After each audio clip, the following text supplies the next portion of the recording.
At the midpoint on the journey of life, I found myself in a dark forest, for the clear path was lost.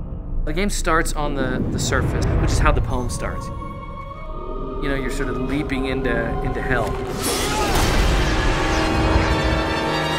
When you jump through that door to follow the devil and your fiance's soul down into the depths of hell, that's the moment where our Alice jumps through the rabbit hole.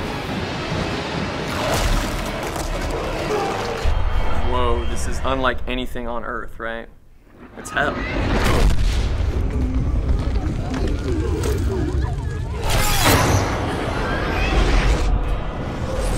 Divine Comedy was written in the early part of the 1300s by a guy named Dante Alighieri. He spends his life dreaming about a woman that he loved named Beatrice, who he never got to be with.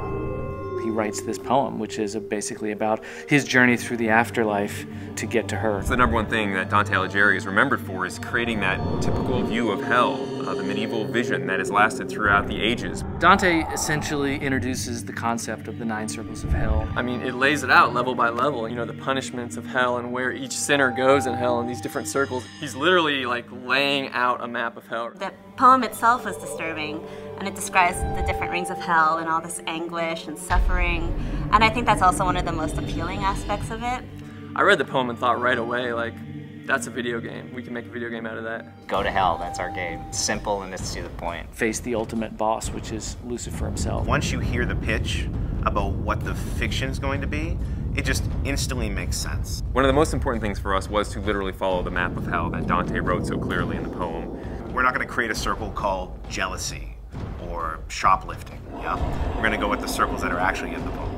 The things in the Inferno that we knew we couldn't change, I mean, definitely the rings of hell, and also like the major characters. Of course, each piece we sort of interpret a little bit differently. The character that you play in the game is a reimagination of the original Dante, and he's fighting for love. Lucifer has taken his love, Beatrice, into hell, and he actually fights death, and he actually defeats death and takes death's scythe. And he says, you know, I'm gonna take this thing, I'm gonna go into hell, I'm gonna get her.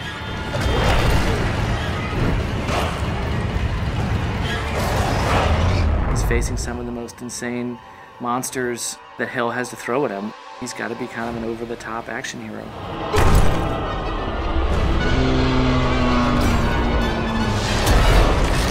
Everything you do in this game is brutal. It involves eviscerating, ripping open. It's definitely a brutal game. It's not for the faint of heart. We have enemies that push the limits of taste. Kind of be like, oh, dude, you see that? I want that. I want that moment, and we're working our butts off to deliver that. The first thing you hear when you come into Limbo for the first time is screaming. Right away, he sees like shades falling, screaming, you know, as they fall in, they're screaming, you know. From moment one, you know you're in hell.